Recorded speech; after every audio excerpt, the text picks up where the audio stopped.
Rapture, a day like no other. It was an ordinary day in New York City.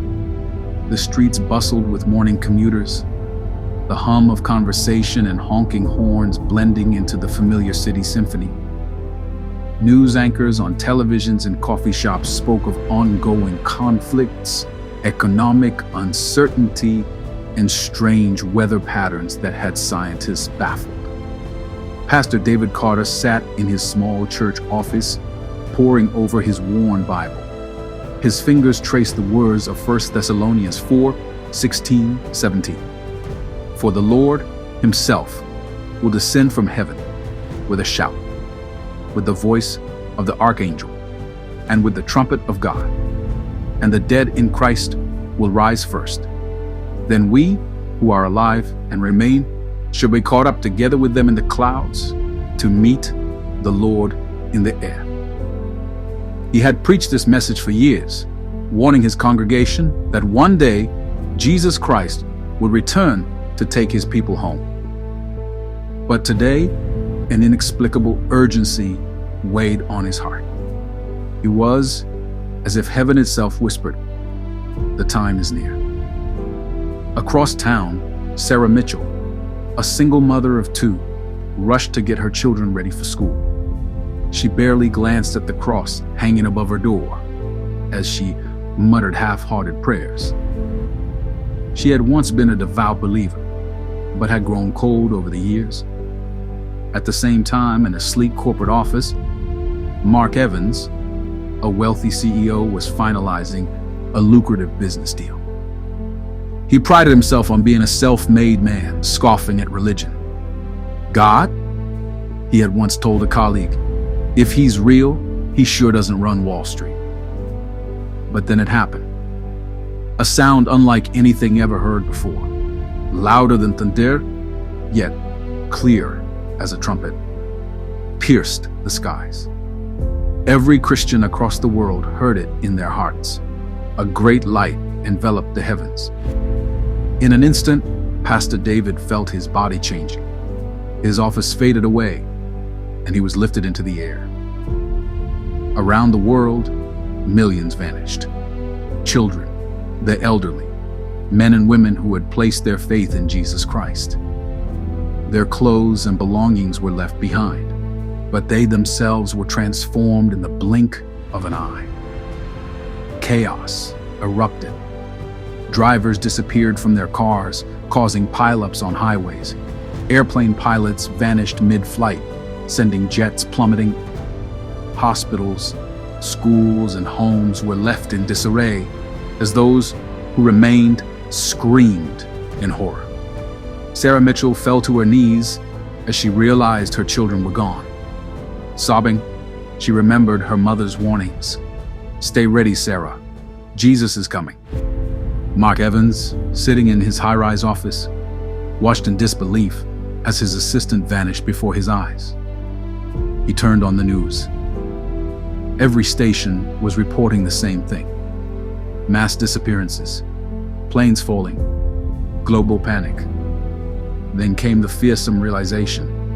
This was the rapture. In the days that followed, world leaders scrambled to make sense of the event. Theories of alien abductions and scientific anomalies flooded the media, but deep down, many knew the truth.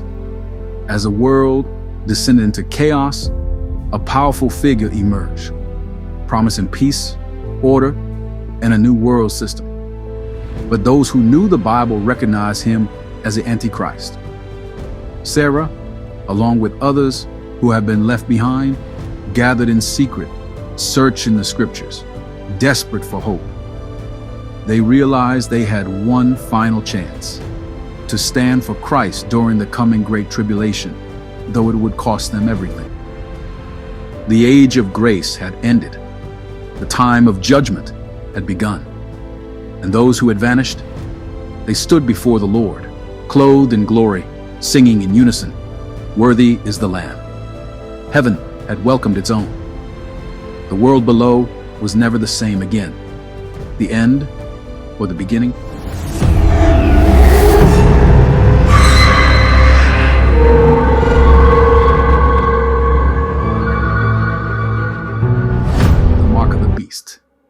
Chapter 1. The World at Peace. The world had never been more united, or so they claimed.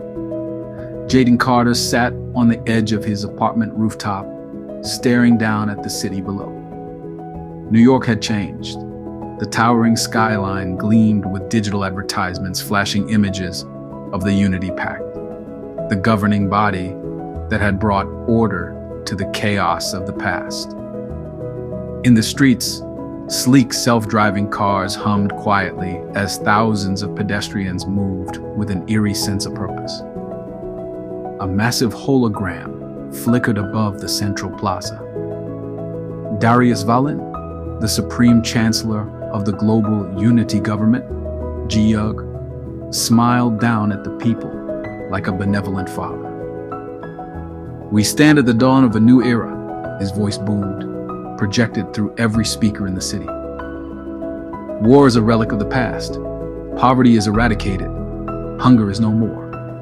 We have built a world of peace, prosperity, and progress. And soon, we will take the next step." Jaden clenched his jaw. He had heard those words before. The world had not become a utopia overnight. The wars that once tore through nations had been silenced, but not through diplomacy, through submission. Governments that resisted had mysteriously collapsed. Religious institutions that refused to align with the Unity Pact had been dismantled. Those who spoke against Valen simply disappeared.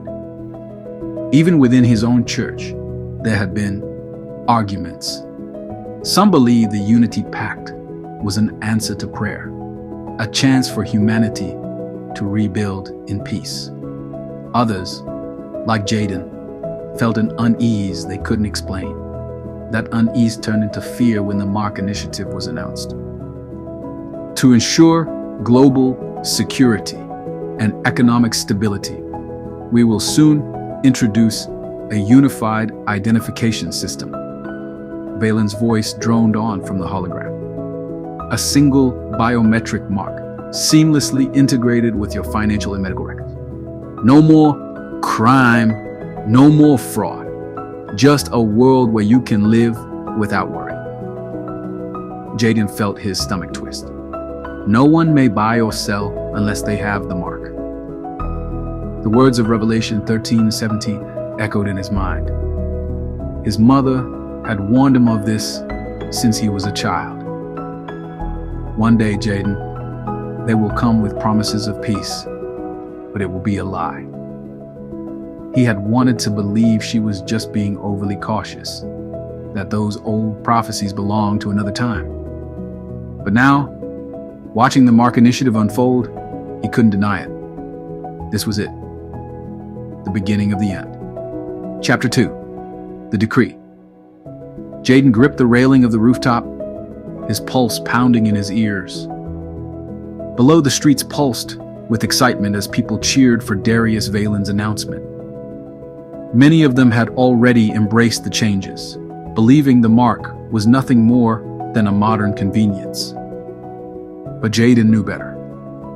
He pushed away from the edge and hurried back down into his apartment. His mind was racing.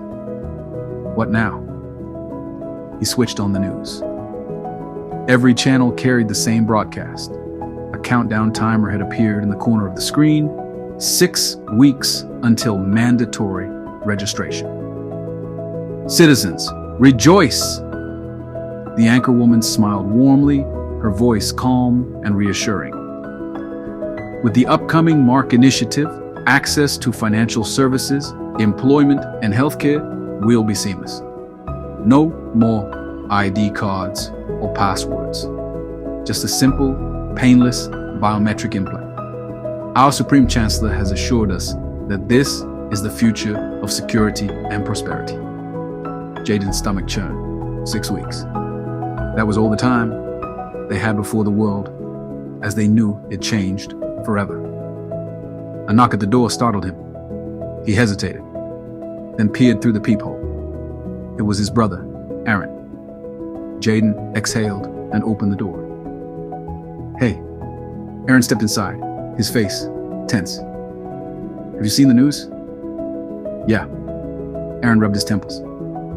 Look, Jaden, I know how you feel about all this, but it's not what you think. It's just an ID system, nothing more. Jaden folded his arms. Nothing more. You don't find it weird that they're making it mandatory? That no one can buy or sell without it? Aaron sighed. You sound like Mom. Maybe because she was right. Aaron shook his head. Jaden, listen. You can't fight this. The world is moving forward. If you don't take the mark, you won't be able to do anything. No job, no food, no medical care. You'll be an outcast. Then I'll be an outcast, Jaden said firmly. Aaron's jaw tightened. I already got mine. Jaden's breath caught. What? Aaron lifted his right hand. Embedded just below the skin was a faint, glowing imprint, a digital ID linked to the global network. Jaden stepped back, his heart sinking. Aaron, don't you realize what you've done? Aaron's expression hardened. I made a choice, and you should too, before it's too late. Before Jaden could answer, Aaron turned and walked out. Jaden stood frozen, his mind reeling. His own brother had taken the mark, and now time was running out. Chapter 3. The Divide. Jaden sat in silence long after Aaron had left, staring at the door as if willing his brother to come back and say it was all a joke. But deep down, he knew the truth. Aaron had made his choice, and soon everyone would have to. The next morning, the government announced that registration for the Mark Initiative had begun. The process was simple.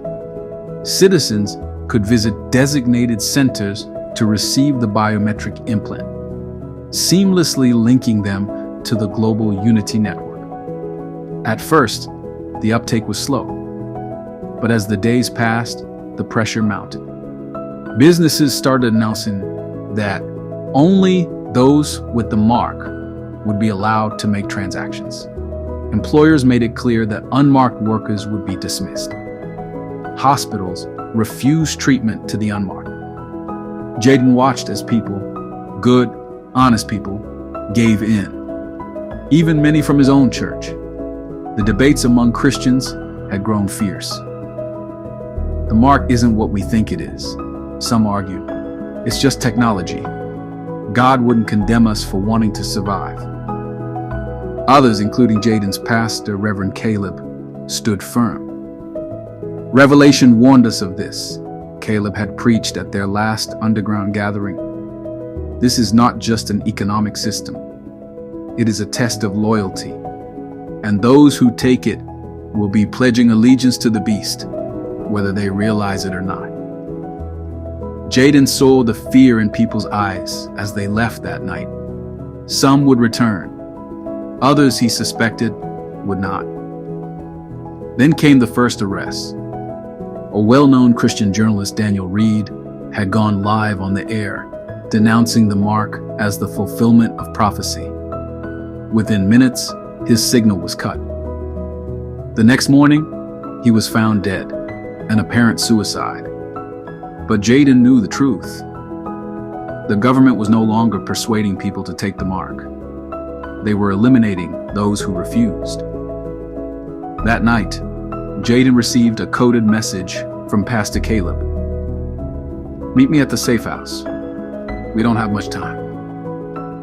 Jaden knew what it meant. The real persecution was about to begin.